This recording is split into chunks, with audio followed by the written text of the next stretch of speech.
So welcome to aspiring toppers. ఈ రోజు మనము అట్మాస్ఫియర్ లో ఉన్న లేయర్స్ గురించి తెలుసుకుందాం. మేజర్ గా అట్మాస్ఫియర్ లో 5 లేయర్స్ ఉంటాయి. ఒకటి ట్రోపోస్ఫియర్, స్ట్రాటోస్ఫియర్, మీసోస్ఫియర్, థర్మోస్ఫియర్, ఎక్సోస్ఫియర్. ఇందులో ఒక్కొక్క లేయర్ గురించి మనం క్లియర్ గా తెలుసుకుందాం ఈ డయాగ్రామ్ లో. సో ఫస్ట్ వచ్చేసి ట్రోపోస్ఫియర్. ట్రోపోస్ఫియర్ 0 నుంచి 12 కిలోమీటర్స్ మధ్యలో ఉంటుంది. ఇందులో మనకి మేజర్ గా అట్మాస్ఫియర్ లో జరిగే changes rainfall, cloud formation, hailstones and winds మొత్తము ఈ అట్మాస్ఫియర్ లోనే జరుగుతాయి, ట్రోపోస్ఫియర్ లోనే. సో ట్రోపోస్ఫియర్ నుంచి స్ట్రాటోస్ఫియర్ కి మధ్యలో ఒక చిన్న లేయర్ ఉంటుంది. సో దీన్ని ట్రోపోపాస్ అంటారు. ఇందులో మనకి టెంపరేచర్, ప్రెషర్ రెండు కాన్స్టెంట్ గా ఉంటాయి. సో నెక్స్ట్ వచ్చేసి స్ట్రాటోస్ఫియర్. స్ట్రాటోస్ఫియర్ లో మనకి టెంపరేచర్ తగ్గుతుంది అనమాట. సో స్ట్రాటోస్ఫియర్ లో మెయిన్ ఏంటంటే మనకి సన్ నుంచి యూవీ రేడియేషన్స్ వస్తాయి.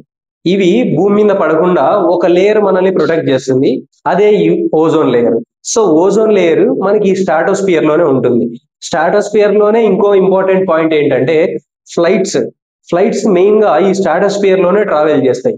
సో నెక్స్ట్ వచ్చేసి మీసోస్ఫియర్. మీసోస్ఫియర్ వచ్చేసి 80 కిలోమీటర్స్ వరకు మనకు ఉంటుంది.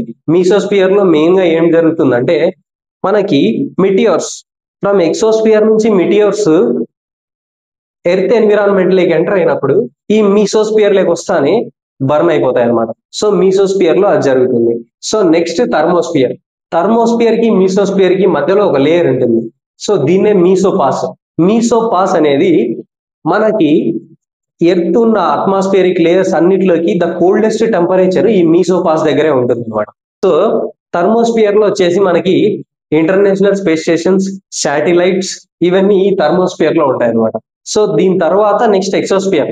సో ఎక్సోస్ఫియర్ ని ఎలా కన్సిడర్ చేసుకోవచ్చు అంటే ఈ లేయర్స్ తర్వాత ఉండే మొత్తం యూనివర్స్ అంతా మనం ఎక్సోస్ఫియర్స్ కిందనే కన్సిడర్ చేసుకోవచ్చు. Thank you.